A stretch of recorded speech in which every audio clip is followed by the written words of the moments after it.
කොහොමද ඉතින් ඔයාලා හොඳින්ද? ආයිබෝවන් යාළුවනේ. ඉතින් යාළුවනේ අද වීඩියෝ එකෙන් නම් මම ඔන්ලයින් ඕඩර් කරපු එකක් ගැන තමයි ඔයාලට පෙන්වන්න යන්නේ. බලන්නකෝ මම ඔන්ලයින් ඕඩරේ දාපු එක මොකක්ද කියලා. ඉතින් යාළුවනේ මමයි දුවයි තමයි ගෙදර හිටියේ මේක ඕපන් කරන්න හදනකොට. දුවට නම් ඉතින් හරිම කුතුහලයි මොකද්ද මේ කියලා. මොකද එයා නම් දන්නේ මේ මොකද්ද ඇවිත් තියෙන්නේ කියලා. පාර්සලේ දැක්ක වුණාට ඒක උක්මන්ටම ඕපන් කරන්න ඕනේ කියලා කලබල කරේ එයා තමයි. දුවට විතරක් නෙමෙයි මටත් හරි හදිස්සියක් නම් තිබුණා මේක පැකින් එක කඩලා බලන්න. මොකද අපි ඔන්ලයින් මොනවා හරි දැම්මොත් ඒක අනිවාර්යෙන් ඒ වෙලෙම බලන්න වගේ ආසාවක් තියෙනවා. මොකද මේක අපි කියපු විදිහට ඇවිල්ද කියපු සයිස් එක තියෙනවද අපේ මිලට සාධාරණයිද මේ ගෙනත් බාන්න කියලා හැම හිතෙනවනේ. ඒක ඉතින් සාධාරණයි. ඔන්න ඉතින් යාළුවනේ මම කියපු පාට වලින් නම් ඇවිත් තියෙනවා. ඉතින් අපි බලමු දැන් මේකේ දිග පළල එහෙම කොහොමද කියලා බලමුකෝ. ඇත්තටම ඉතින් මට පොඩ්ඩක් මේක සැටිස් වගේ. මොකද මං ටිකක් දිගට අඳින කෙනෙක්. මොකද ඉතින් ලොකු පුතෙක් දුවෙක් දැන් ඉන්නවනේ. මාත් ටික ටික ඉතින් වයසට යන හින්දා මං හිතුවා දැන් ඉතින් දිගටම අඳින්න. මං හිතපු උස නම් තියෙනවා ඇත්තටම මේවේ. පොඩ්ඩක් ඩැමේජ් එකකුත් තියෙනවා. බලන්නකෝ යාළුවනේ. මේ වගේ ඒවත් ඉතින් අපිට හම්බ වෙනවා ඔන්ලයින් ඕඩර් දාපුවාම. එතන ඕලොක් නූල ටිකක් පැනලා ගිහින් වගේ නේද යාළුවනේ. අපි ඉතින් ඔහම තමයි ඔන්ලයින් ඕඩර් දානකොට අපි ඒවත් බලාපොරොත්තු වෙන්න වෙනවා. අපි ගිහින් ෂොප් එකකින් ගන්නවා වගේ අපිට තෝරලා බලලා ගන්න බෑනේ. එයාලා ඒවන එක තමයි අපිට ඉතින් බාර ගන්න වෙන්නේ. අපිට ඉතින් ඕන රිටර්න් කරන්න පුළුවන්. ඒ වුණාට මෙයාලා බිස්නස් එකක් නේ කරන්නේ.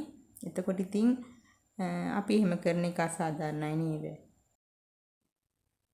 ඉතින් යාළුවනේ මම හිතුවා මේක ඉක්මනට හොද ගන්න ඕනේ කියලා. මොකද මේ කාලේ ඉතින් ගොඩාක් ලෙඩ රෝගත් වැඩි හින්දා අපි කෝකටත් හොඳයි මේක හොද ගන්න එක කියලා මං කරපු දේ දුවවත් එක්කගෙන ඇවිල්ලා මගේ මේ රෙදි ටික හොද ගන්න හැදුවා. ඉතින් බලන්නකෝ මං හොදපු විදිහ. මේ මගේ කොන්ක්‍රීට් ලෑල්ල මට දාලා දුන්නේ අපි සුදු මහත්තයා. ඉතින් සුදු මහත්තයා කිව්වට මගේ හස්බන්ඩ් නන් නෙමෙයි. මගේ සුදු පුතා. ඉතින් මං එයාට පොඩි කාලේ ඉඳන් ආදරේට කියන්නේ සුදු මහත්තයා කියලා. ඉතින් මේ කොන්ක්‍රීට් ලෑල්ල තියෙන හින්දා මට ඇත්තටම හරිම පහසුයි. මොකද කොන්ද නමාගෙන රෙදි සෝදන්න ඕනේ. කොන්දේ අමාරු එහෙමනම් ගොඩාක් අඩු වෙනවා මෙහෙම රෙදි සෝදද්දී. ඉතින් යාළුවනේ ඔයාලටත් මේ වගේ කොන්ක්‍රීට් ලෑල්ලක් ගෙදර නැත්තම් ඔයාගේ මහත්තයාට එක්ක ඔයාගේ දරුවෙක් ඉන්නනම් ටිකක් සාමාන්‍ය වැඩි වියටපත් වෙලා වගේ ඉන්න. ඉතින් ඒ වගේ කෙනෙක්ගෙන් උදව්වක් ඇතිව කිසි වියදමක් නැතුව හදාගන්න පුළුවන්. මේකට ඇත්තටම මේ බඩු වලට විතරයි මට වියදම් වුණේ. ශ්‍රමය දැන් ඉතින් අපේ ආදරණීය මගේ හස්බන්ඩ්ුයි මගේ සුදු පුතයි තමයි. ඉතින් මේ අපිට අපේ ගෙදර පොඩි දේවල් ඉතින් කුලියට කෙනෙක් අරන් කරනවට වැඩිය හොඳයි මේ තමන්ම කරගන්න එක. එතකොට අපිට ඒ කුලියට ගන්න කෙනාට දෙන මුදලය අපිට ඉතිරි වෙනවා. ඒකට යන බඩු වලට යන වියදම විතරයි අපිට වියදම දරන්න වෙන්නේ. මේ රෙදි වර්ගය නම් සිල්ක් වර්ගයක්. මේකේ ඇත්තටම මම නම නම් දන්නේ නැහැ. මට හිතෙනවා මේක ඉක්මනටම වේලේ කියලා. මොකද සිල්ක් වර්ගයක් හින්දා අපිට වහින කාලෙට එහෙමනම් මේක අඳින්න හරි පහසුයි. මොකද මේ හොදලා වේලා ගන්න ඉච්චර කාලයක් යන්නේ නැහෙනි. ඒ හින්දා බලන්නකෝ ඉතින් මම මේ රෙදි ටික වනාගත්තා. අපේ දුව ඔය වීඩියෝ කරන්නේ. එයා ඉතින් ලස්සනට වීඩියෝ එකක් මම ඔයාලට අරන් දෙන්නම් කියලා. එයා තමයි ඔය දැන් වීඩියෝ එක අරන් තියන්නේ යාළුවනි.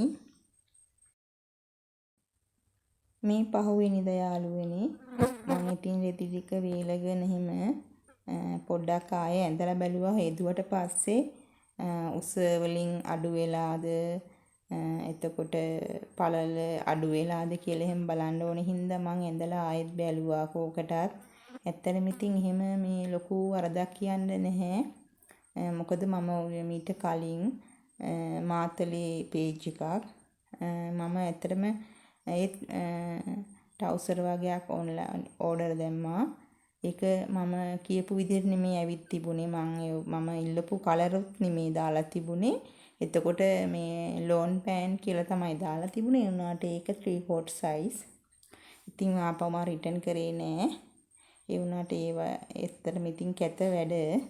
මොකද අපිත් මේ එයාලට උදව්වක් විදිහට ඕඩර් එකක් දැම්මහම එයාලා දැනගන්න ඕනේ එයාලගේ කස්ටමර්ස්ට හොඳට සලකන්න. ඇත්තටම ඉතින් මේ බිස්නස් එකක් රන් කරන්න එහෙම ලේසියෙන් හැමෝටම බෑ. හොඳ ක්වොලිටි ඇඳුම් හොඳ කතා බහක් තියෙනුන බිස්නස් එකක් කරද්දී. ඒක මම අත්දැකීමෙන් කියන්නේ. මොකද මමත් බිස්නස් දෙක තුනක්ම කරනවා පොඩි බිස්නස්. ඉතින් මම ඇඳලා බැලුවට පස්සේ ඔන්න දුව අම්මේ මං රෙදි ටික නමලා දෙන්නම් ඔයාගේ කියලා.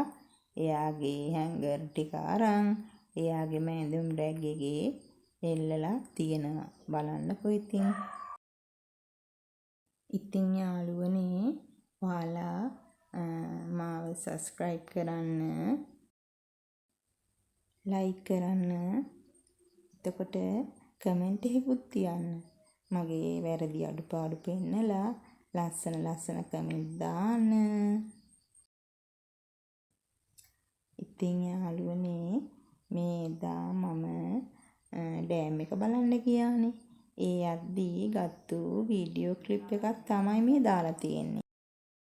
අපි එදා පොළොස් උයාගෙන එහෙම ඩෑම් එක බලන්න ගියාට නාලා කාලා එහෙම හින්දා හිතාගෙන තමයි ගියේ. ඉතින් ඒක අපිට හරියට කරගන්න බැරි වුණා. මොකද ඉදා සෙනග හිටියා.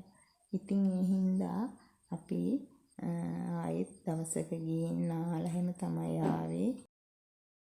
අපි එදා නාලා ආපු ඒවා එහෙම ලස්සන vlog එකකින් මං අරන් එන්නම් ආයෙත් දවසක යාළුවනේ. මේ යාළුවනේ මේ තියෙන්නේ ඩෑම් එකේ වැඩ කරන අයගේ ක්වාටර්ස් තමයි. ක්වාටර්ස් උයි හොස්ටල් තියෙනවා. සමහර ට්‍රේනින් වෙන ස්ටාෆ් එකේ අය ඉන්නවා.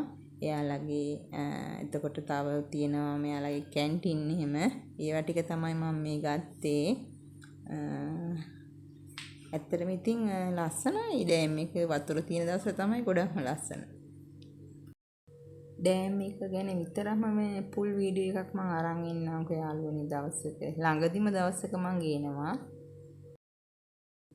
ඔයාලට ගොඩාක් ස්තුතියි මාත් එක්ක රැඳී සිටියට. ඉතින් මේ මම විනෝගල්. ඔයාලා හැමෝටම තෙරුවන් සරණයි. මං ගිහින් එන්නම්.